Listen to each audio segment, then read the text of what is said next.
The sun had just risen over Charlotte, North Carolina, casting a soft orange glow on the small neighborhood where Maya Thompson lived with her 12-year-old daughter, Ari. Their house wasn't much, 2 bedrooms with fading paint and creaky floors, but it was home, filled with the warmth of a family who had survived more storms than most people ever knew. Every morning, Maya made breakfast while the radio hummed quietly in the background, and Ari packed her sketchbooks for the day. It was their ritual, something steady in a world that wasn't always kind. Maya had been working 2 jobs since her husband, Marcus, passed away 3 years earlier. He had served in the army, an engineer who had spent long nights wiring communication lines across bases overseas.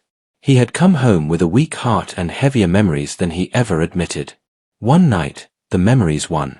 His heart gave out in his sleep, and with it, a piece of Maya disappeared too. Since then, life had become about surviving each day and making sure Ari felt safe. That morning was special. Maya had been saving every spare dollar for almost a year to make this happen. They were flying to Seattle to see Marcus's older brother, Uncle Aaron, who had just welcomed a new baby and wanted Ari to meet her cousin. It would be the first trip they had taken since Marcus's funeral. Maya hoped it would be a healing step, a reminder that family still existed, even if it looked different now. Ari was practically glowing with excitement as they headed for the airport. She wore her father's old dog tags around her neck, a treasure she never took off. "Mom, do you think Uncle Aaron will let me hold the baby?" she asked, her voice filled with hope. "He better," Maya said with a smile. "You're the best baby holder I know." Ari giggled. "Because babies like me. They say I smell like sunshine." Maya laughed, leaning over to kiss her forehead. "That's because you do, sweetheart." They arrived at the Charlotte Douglas Airport 2 hours early, just as the morning rush began. Announcements echoed overhead, rolling suitcases clicked across the tile floor, and travelers hurried past with coffee cups steaming in their hands. For a moment, Maya felt something she hadn't felt in a long time, normal. Like she and her daughter were just another family going somewhere new. Ari held her hand as they joined the line for check-in, bouncing lightly on her toes. "Mom, I can't wait to see the mountains. And real pine trees. Uncle Aaron said their house smells like cinnamon all year." Maya smiled softly. "It's going to be a good trip. I promise." But promises didn't always survive reality. The airline they were flying with, Sky Blue Airways, was known for its budget tickets and long lines. The check-in counter was crowded, with only one agent working, a stern woman with cold eyes, her name tag reading K. Doyle. Her posture alone radiated irritation, and she moved with clipped, impatient gestures that made people shrink back slightly in line. Maya had seen people like her, people who acted as though kindness was too expensive to give away. She didn't expect warmth, but she didn't expect what came next either. When it was finally their turn, Maya stepped forward, offering a polite smile. "Good morning." The agent didn't look up. "IDs." Maya handed over her driver's license and Ari's passport. The woman scanned them, eyebrows pulling into a sharp frown. She tapped the computer keys harder than necessary. "What's the issue?" Maya asked gently. The agent sighed dramatically. "It's always something. Give me a second." Ari squeezed her mother's hand. Maya gave her a reassuring squeeze back. After a moment, the agent looked up sharply. "Your daughter's documents don't match the reservation name." Maya blinked. "They match. I double-checked everything."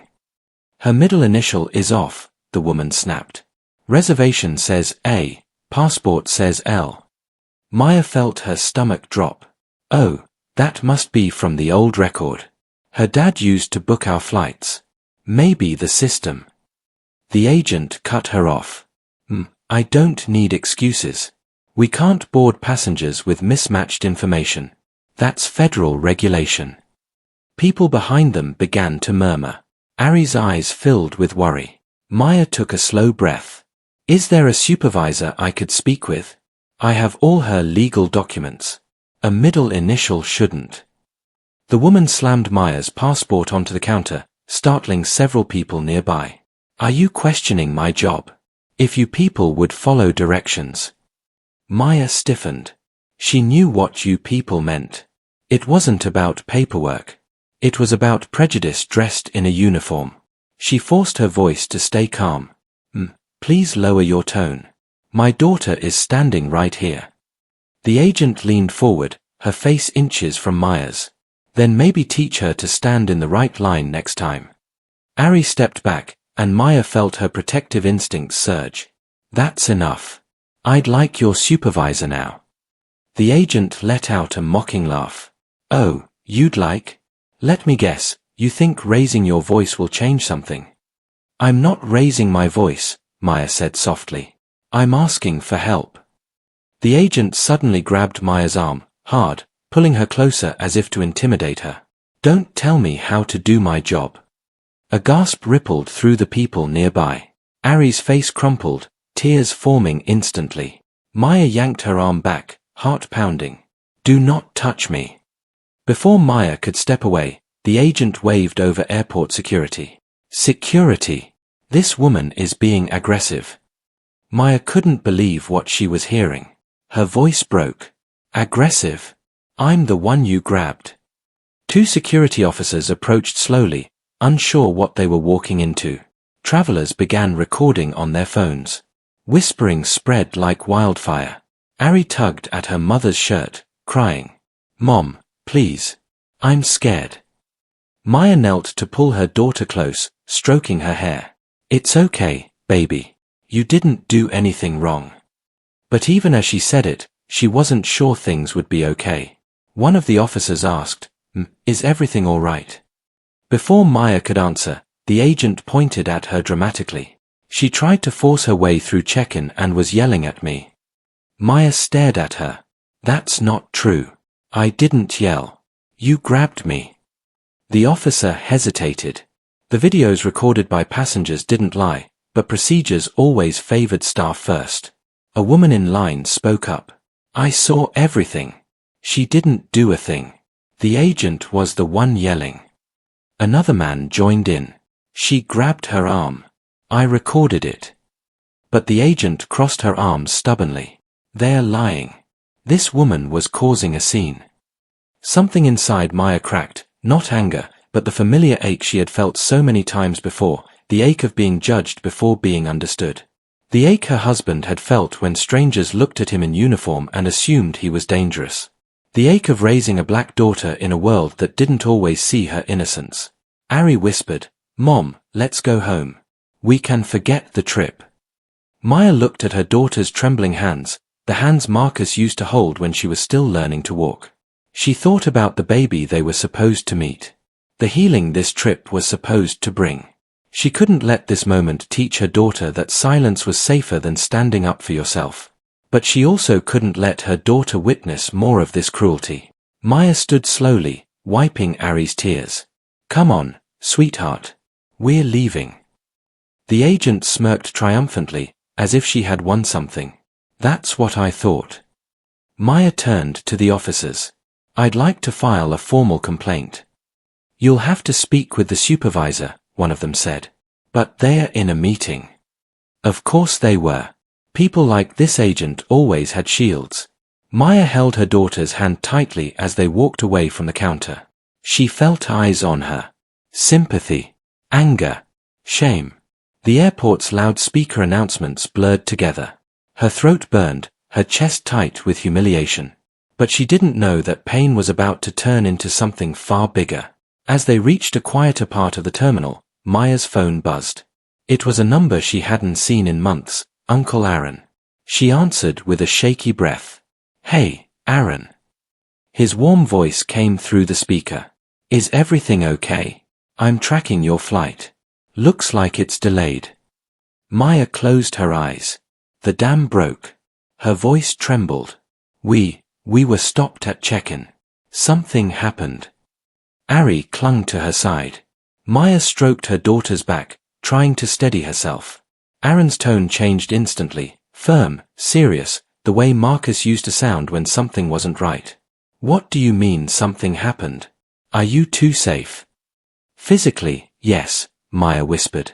But the agent, she grabbed me. She humiliated us. And now we can't board. There was a long pause on the other end. Maya, Aaron said slowly, I'm calling you back in 10 minutes. Don't leave that airport. Aaron. 10 minutes. The call ended. Maya sat down on a bench, holding Ari close. She didn't know what Aaron could do. He was a new father, a quiet man who rarely raised his voice. He worked in aviation engineering, but what difference could that make? Still, she waited. Ari leaned against her with the innocence of a child who just wanted the world to be kind. "Mom, did we do something wrong?" Maya kissed the top of her daughter's head. "No, baby. We did everything right." But before she could say more, her phone rang again. This time, the call would change everything. Maya's heart pounded as she answered the phone, her fingers trembling slightly. She didn't know what to expect. Maybe Aaron wanted more details, maybe he just planned to comfort her. Instead, what she heard made her sit up straighter. "Maya," Aaron said, his voice lower and more controlled than she'd ever heard it. "Listen to me carefully.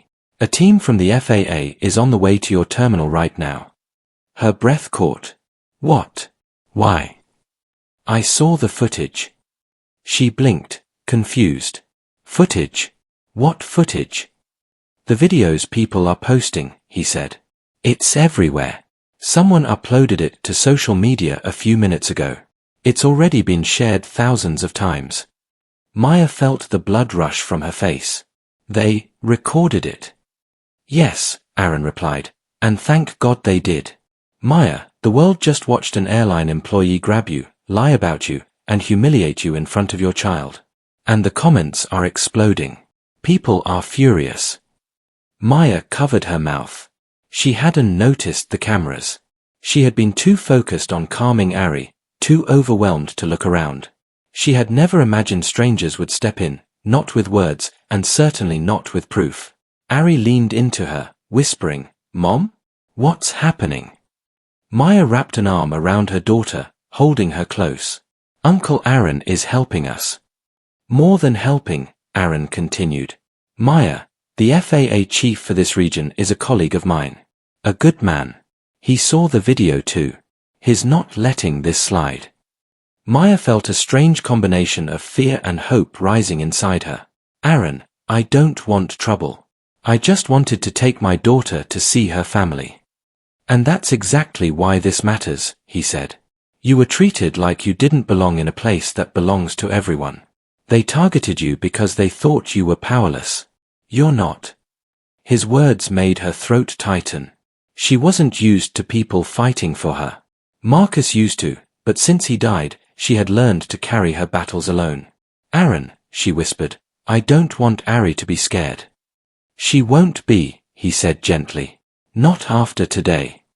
Before she could respond, she saw something strange happening at the far end of the terminal. A group of officials in navy blue blazers walked quickly toward them, escorted by 2 airport police officers. "Maya," Aaron said, "that's the team I told you about. They are with the FAA and the airport authority. Don't worry. Just tell the truth." She watched as the group approached, their faces serious, their badges gleaming under the bright airport lights. Ari clung tighter to her arm. A tall man stepped forward. "Mrs. Thompson." Maya stood slowly. "Yes. I'm Director James Carter, FAA Regional Office." His voice was calm but carried an authority that made her pulse quicken. "We've been contacted regarding an incident involving you and a Sky Blue Airways employee." Maya swallowed. "Yes, sir." "May we speak with you privately?" he asked. Ari's grip tightened. Maya immediately shook her head. "My daughter stays with me." Director Carter softened slightly. "Of course. She's welcome." They moved to a quieter section of the terminal, where a row of unused gates stood empty. The director's team formed a respectful semicircle, giving Maya space instead of crowding her. It was the first time that morning she felt like someone saw her as human. "Mrs. Thompson," Carter began, "multiple videos show the agent at the counter grabbing your arm and making several false statements. Would you like to give your account of what occurred?" Maya took a shaky breath. She said my daughter's name didn't match the reservation. I told her it must have been left over from old records. My husband used to book our flights, before her voice wavered. Carter nodded gently. "Take your time." She raised her voice, Maya continued. She said you people need to follow directions. She slammed our documents. Then she grabbed me. I didn't do anything wrong. My daughter was crying. I didn't want her to see more. A murmur moved through the officials, a mix of anger and disbelief. Mrs. Thompson, Carter said carefully, what that employee did violates federal regulations, the Airline Passenger Bill of Rights, and multiple discrimination statutes. You and your daughter were not only mistreated, you were profiled and intimidated. Ari looked up. Sir, my mom didn't yell. She was nice. I'm scared of that lady. Carter kneeled to Ari's height, his face softening even more. You didn't deserve any of that. And we're going to make sure it never happens again. Ari nodded quietly, leaning into Maya's side. Carter stood and turned to his team. Where is the employee now? One of the officers stepped forward. We escorted her to the managerial office. She's refusing to admit wrongdoing. Carter's jaw tightened. She won't have a choice for long. Maya felt her knees weaken. None of this felt real. She had walked into the airport expecting a normal day, maybe a slightly stressful one. She didn't expect the country to watch her humiliation. She didn't expect the federal government to show up because of her. Carter turned back to her. Mrs. Thompson, effective immediately, Sky Blue Airways has been suspended from boarding any passengers at this airport until this investigation is concluded. Her eyes widened. Suspended. Because of me. Because of their negligence, Carter corrected. Because of what they allowed to happen to you. One of the officials handed Carter a tablet. He tapped the screen, then turned it toward Maya. It was a live stream. The video of her incident had already hit 1 million views. Comments flooded the screen. This is unacceptable. Fire that agent. She handled it better than anyone else would have. A child was there. This is heartbreaking. Maya pressed a hand against her chest. She didn't want to be noticed like this. She didn't want to be a symbol of anything. She just wanted to protect her daughter. Carter lowered the tablet. Mrs. Thompson, do you understand that you have the right to file a formal complaint, to request restitution, and to take legal action? Maya shook her head slowly. I'm not thinking about money. I just want to show my daughter that we don't have to accept this. That we can speak up without being hurt. Carter nodded with respect. You already did that.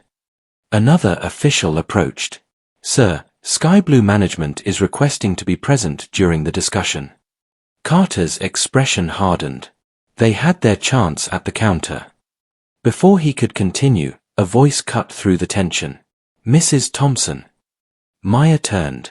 A middle-aged woman with tired eyes and a trembling voice stepped forward. She wore a sky blue manager badge. I'm the station manager, she said, struggling for words. I watched the footage. Mrs. Thompson, I'm so sorry. This should have never happened. That employee has been placed on immediate leave. We deeply. Carter raised a hand. Let her speak. The manager swallowed. Mrs. Thompson, I want you to know this does not represent our values. We failed you. We failed your daughter. And we will cooperate fully with the investigation. Maya stared at her. She wanted to be angry. She wanted to yell, to demand answers. But all she felt was exhaustion, a heavy, sinking weight that wrapped around her shoulders. She didn't speak. She simply looked down at Ari, who was watching the adults carefully, trying to make sense of the world. Carter stepped forward again. Mrs. Thompson, we've arranged a private lounge for you and your daughter while we continue our work. You'll be escorted there now, and in the meantime, you will not be flying with Sky Blue Airways.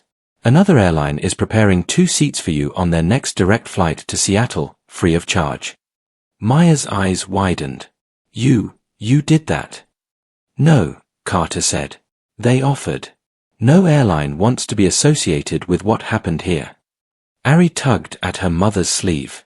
Mom, does this mean we can still go see the baby? Maya smiled through the pain. Yes, sweetheart. We can still go. Ari threw her arms around her mother's waist, burying her face in her shirt. I didn't want our trip to be ruined. Maya stroked her daughter's back. It's not ruined. Just different. Carter gestured toward an officer.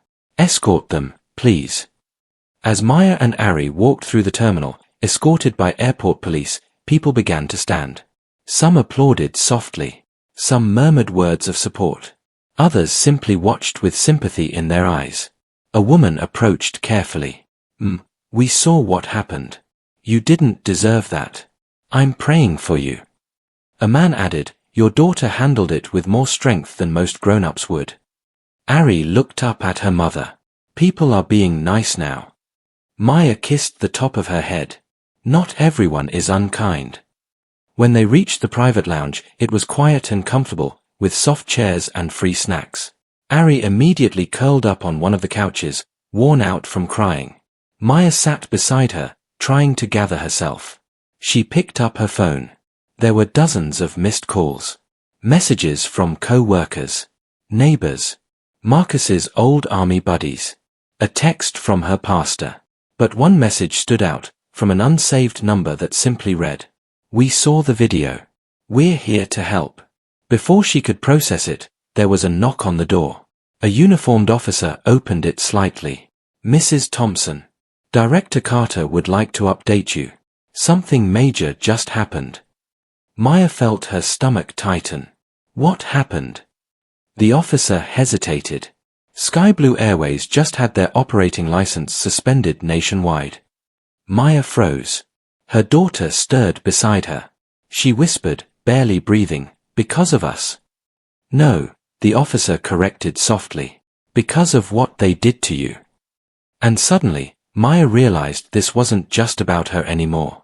It was about every person who had ever been mistreated and told to stay quiet. It was about every parent who wanted their child to see a better world. It was about every injustice that finally reached its breaking point. The storm was only beginning. The moment the officer's words settled in the air, Maya felt as if the world had tilted beneath her.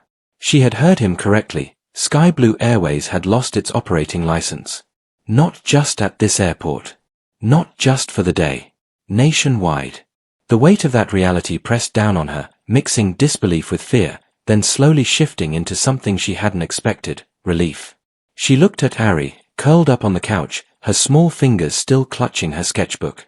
The morning had drained her. She had tried to be brave, but the fear and confusion had taken its toll. Now, hearing Maya's sharp inhale, she looked up sleepily. "Mom, what's wrong?" Ari whispered. Maya leaned down and kissed her forehead. "Nothing's wrong, baby. Things are just changing." "But in a good way?" Ari asked. Maya paused, then nodded. "Yes. In a good way." The officer stepped aside as Director Carter walked into the lounge. His face was serious, but there was a softness in his eyes that hadn't been there before. "Mrs. Thompson," he said, "we thought you deserved to hear the full update." Maya sat up straighter, her heart thudding. "Please, tell me." Carter nodded. The footage uncovered more than we expected. Several employees from Sky Blue across different states came forward after seeing the video. They described similar mistreatment, bias, and cover-ups. Some had filed complaints that were ignored. Others were silenced. Ari frowned. Silenced. Like, told not to talk. "Yes," Carter said gently. "Their voices were pushed aside. But your incident opened the floodgates." Maya felt her breath catch. "I never meant to start anything. I didn't want to be a symbol." "Sometimes change starts with people who don't ask for it," Carter replied. "Sometimes, it starts with someone who simply refuses to stay quiet." He sat in the chair across from her. The public outrage hit faster than any of us expected. Within an hour of the video going viral, petitions had thousands of signatures. Other airlines asked to distance themselves publicly. Several lawmakers reached out. And Sky Blue's corporate office failed to respond appropriately. Ari leaned against Maya's arm. "Does that mean that lady can't work there anymore?" Carter sighed. "She has been arrested for assault." Maya's eyes widened. "Arrested? But I didn't ask for that. I don't want her life ruined." Carter shook his head. Her life isn't ruined. Her actions have consequences. But what happens next is up to the justice system. Not you. Maya swallowed hard. She didn't feel joy hearing that. She only felt tired, so incredibly tired of the way people hurt one another for no reason. This isn't about punishing one person, Carter continued. This is about holding an entire company accountable.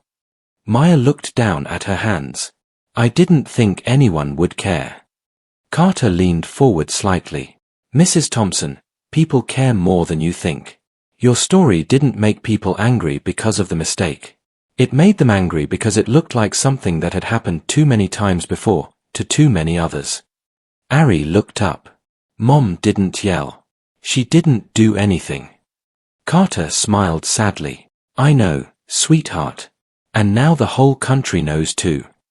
Maya's eyes filled with tears, not from sadness, but from the overwhelming weight of being seen after so long feeling invisible. She gently wiped her cheeks, trying to compose herself. A moment later, a staff member from a different airline entered the lounge carrying 2 fresh boarding passes. Mrs. Thompson, she said warmly, we have you and your daughter confirmed on our next direct flight to Seattle. First-class seats, complimentary. No paperwork needed. Just your IDs. Maya blinked in shock. First class? Yes, the woman said. We wanted to make this right. Ari's whole face lit up. We get big seats. Very big seats, the woman replied with a smile. Ari squealed softly and hugged Maya's arm so tightly Maya could feel her heartbeat through the child's small frame. For the first time that day, Maya saw pure joy in her daughter's eyes again. But before Maya could thank the woman, Director Carter cleared his throat gently. There is one more thing. Maya turned to him. What now? He hesitated, choosing his words. Sky Blue's CEO is requesting to speak with you. Maya stiffened. Why? To apologize on camera. To clear their name. No, Carter said. They want to apologize in person. Privately. I don't know, Maya murmured, torn between exhaustion and anger. I'm not someone they should worry about. Carter shook his head. You're exactly someone they should worry about. Ari tugged on her sleeve. Mom, you don't have to talk to them if you don't want to. Maya cupped her daughter's cheek. I know, baby. She took a long breath and turned back to Carter. I'll speak with them. Not because they deserve it, but because I want my daughter to see that forgiveness doesn't mean weakness. Carter nodded. I'll escort them in. A few minutes later, the door opened and a man in an expensive suit walked in. His hair was streaked with gray, his shoulders tense with the weight of someone who knew he had failed at his job. He removed his hat as a sign of respect. Mrs. Thompson, he began, voice trembling slightly. I'm Daniel Rhodes, CEO of Sky Blue Airways. I won't waste your time with excuses. What you experienced today was wrong. Completely, unforgivably wrong. Maya said nothing. He continued. This morning, I received calls from senators, aviation leaders, and families who have flown with us for years. They all said the same thing. If we allow even one moment of discrimination, then we've lost the right to serve the public. He sighed deeply and met her eyes. I am truly sorry for what my employee said and did. I'm sorry for the fear your daughter felt. And I'm sorry that a company I am responsible for made you feel unwelcome in a place meant for everyone. Maya stared at him steadily. You didn't grab me. But you hired someone who did. You trained someone who thought she could do that. I know, he whispered. And today will change everything. Policies, training, oversight. We will never operate the same again. Maya looked at Ari, then back at him. I don't hate your company. I just wanted my daughter to have a good day. A normal day. But instead, she learned that even when you're quiet and respectful, the world can still treat you like you're less. The CEO's eyes glistened. No child should learn that. Not today. Not ever. Ari looked up at him. Why was she so mean? He swallowed hard. Because some people forget that kindness is the most important part of their job. Ari nodded, as if accepting that explanation. Maya softened slightly. She wasn't interested in revenge. She wanted change. Real change. And she could sense that this moment mattered. "I accept your apology," she said quietly. "But make sure no one else goes through this." "I promise you," Rhodes said, "this will never happen again." With that, he bowed his head slightly and left the room, carrying the weight of a broken company on his shoulders. Ari curled back into Maya's side. "Mom." "Yes, baby. I'm proud of you." The words hit Maya like a wave. She wrapped her arms around her daughter, pulling her close, tears sliding down her cheeks silently. She had been strong for so long she sometimes forgot she was allowed to break too. Shortly after, they were escorted to their gate. Their flight was boarding early just for them. No crowd, no chaos, just warm smiles and gentle greetings. As they stepped onto the plane, the flight attendants greeted Ari with a soft blanket and Maya with a cup of tea. Their seats were wide and comfortable. Ari pressed her face against the window. "Mom, look how high we're going to go." Maya smiled, brushing a curl from her daughter's forehead. "Higher than you think." As the plane lifted into the sky, Charlotte shrinking below them, Maya closed her eyes. The morning felt like a lifetime ago. The humiliation, the fear, the anger, she still carried it, but now it was wrapped in something gentler. Courage. Support. Justice. Halfway through the flight, Ari asked softly, "Mom? Do you think Daddy saw what happened today?" Maya felt her breath tremble. I think your dad is always with us. And today, he'd be proud." "Because we didn't yell or fight?" Ari asked. "Because we stood up without losing ourselves," Maya said. "Because we showed that strength doesn't always sound loud. Sometimes it sounds like telling the truth, even when your voice is shaking." Ari rested her head on Maya's shoulder. "I love you. I love you too, baby." When they landed in Seattle, Uncle Aaron was waiting right at the gate, holding a small sign that read Ari and Maya, "Welcome home."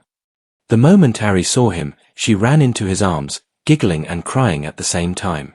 Aaron hugged Maya next. "You okay?" She nodded slowly. "Better now." He squeezed her shoulder. "You handled today with more grace than most people could dream of."